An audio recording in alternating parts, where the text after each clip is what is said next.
आप सभी को एक नई बात बताने के लिए आया हूँ और ये बात सभी के लिए जानना बहुत ज़रूरी है। अगर आप आज नहीं जागेंगे तो कल किसी को दोष भी नहीं दे पाएंगे। आज समय बीतने लगा है, समय बहुत कम बचा है और 2024 अब सर पर खड़ा है। कहीं ऐसा ना हो कि जब तक आप जागें 2024 में फिर ऐसी ही कोई सरकार आपके सामने आकर आपकी छाती पर बैठकर मूंग दलने लगे।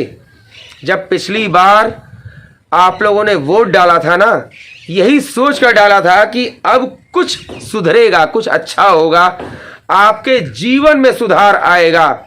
लेकिन हुआ क्या? इसका ठीक उल्टा।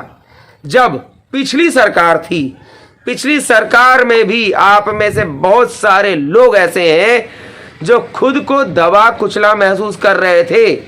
आपकी मांगों पर ध्यान नहीं दिया जा रहा था। आप तो बस बैठे हुए थे, सोचते जा रहे थे कि चलो सरकार बदलेगी, हमारी समस्याओं का निदान होगा। कई कर्मचारी हैं, अनुबंध पर काम कर रहे हैं, संविदा कर्मी हैं, जिनको ये उम्मीद थी कि उनका नियमितीकरण होगा, समायोजन होगा। जिस काम में वो लगे हैं कई वर्षों से, कोई 15 वर्ष से लगा हुआ है, कोई 16 साल से लगा हुआ है, कितने साल बीत गए बस इसी उम्मीद में कि उन्हें नियमित किया जाएगा। लेकिन हुआ क्या? सरकारें तो बदली, आप वहीं के वहीं रह गए। फायदा क्या हुआ? लाभ क्या हुआ? चुनाव का समय आता है, जो स्थापित पार्टियां हैं ना पहले से, चाहे भारतीय जनता पार्टी हो, कांग्रेस हो, झामुमो हो, राजद हो या कोई भी, आजसू का भी नाम मैं लेना चाहूंगा, कोई भी पार्टी हो, सब राजनीति में इस कदर राजनीति में रंगे हुए हैं कि इनका असली चेहरा तो सामने नजर ही नहीं आता। बस लगता है कि ये हमारे हक की बात कर रहे हैं। चुनाव के समय ये सारे नेता, इन पार्टियों के नेता आते हैं, आपके पैर पकड़ते हैं, आपसे वादा करते हैं। हाल की बात जो अभी सरकार चल रही है, इसकी बात भी अगर करें, चिकित्सा कर्मी आज बैठे हुए हैं अनशन पर। लगातार 16 तारीख से इन्होंने आंदोलन शुरू किया नियमित करने की मांग को लेकर। इतने दिन बीत गए, अब तो अनशन भी चल रहा है। लोगों की हालत बिगड़ रही है, बीमार पड़ रहे हैं, खड़ा होना तो दूर, बैठना भी मुश्किल हो गया है। लेकिन सरकार क्या कर रही है? सरकार के कितने प्रतिनिधि आए और सरकार क्या सो गई है आंखें मूंद कर?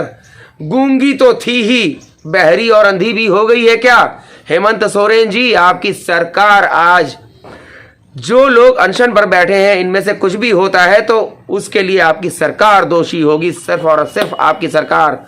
और विपक्षी पार्टियां, भारतीय जनता पार्टी खुद को सबसे बड़ा विपक्षी दल बताती है, उसको भी जागने में इतना समय लग गया।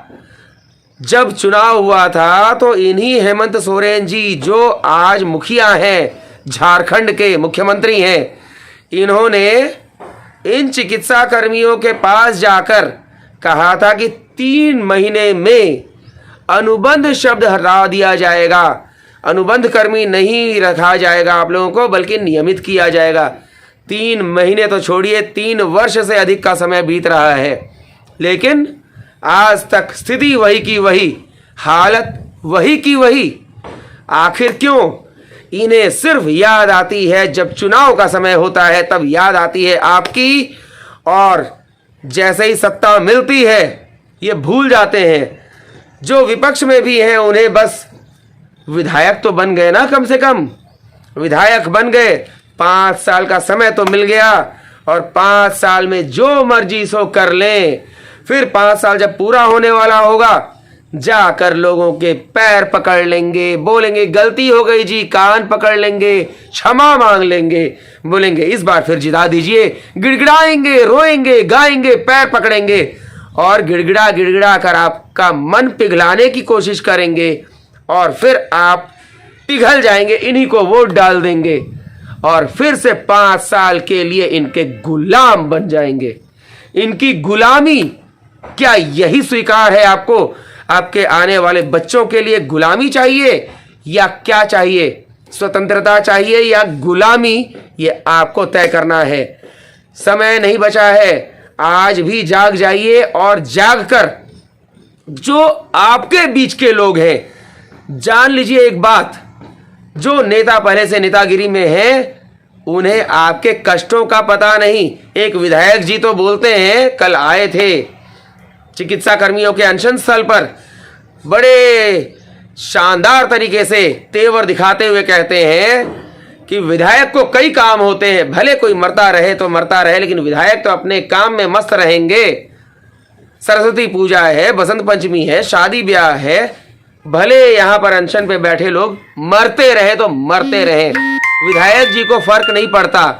इतनी बेशर्मी के साथ रांची विधानसभा के विधायक सीपी सिंह बोल गए और लोग ताली बजा रहे थे, क्योंकि लोग आज भी उनकी सोच के गुलाम हैं। जैसा विधायक जी नचाएंगे वैसा नाचेंगे।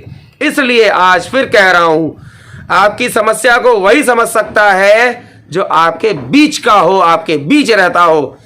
जो संघर्ष से आगे बढ़ने की कोशिश करता है वही असली नेता होता है, वही समस्या को समझता है और वही समस्या का निदान कर सकता है। आज भी समय है, जो थोड़ा सा समय है उसमें से आगे बढ़िए। जो आपकी बात को लेकर आगे बढ़ना चाहता है उसका साथ दीजिए, उसके साथ आगे बढ़िए और देखिए आपकी समस्याओं का निदान होगा, समस्याएं खत्म होंगी। पूरी तरह से समस्याओं को जड़ से उखाड़ा जा सकता है।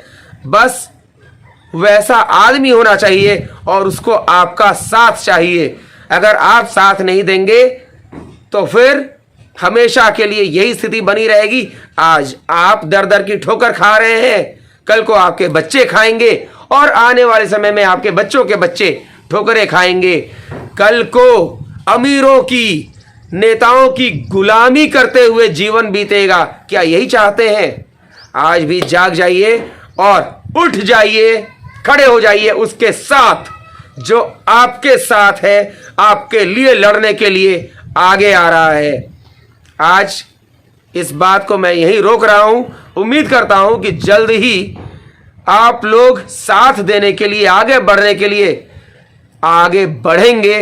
हाथों से हाथ मिलाकर, कंधे से कंधा मिलाकर आगे बढ़ेंगे। नमस्कार।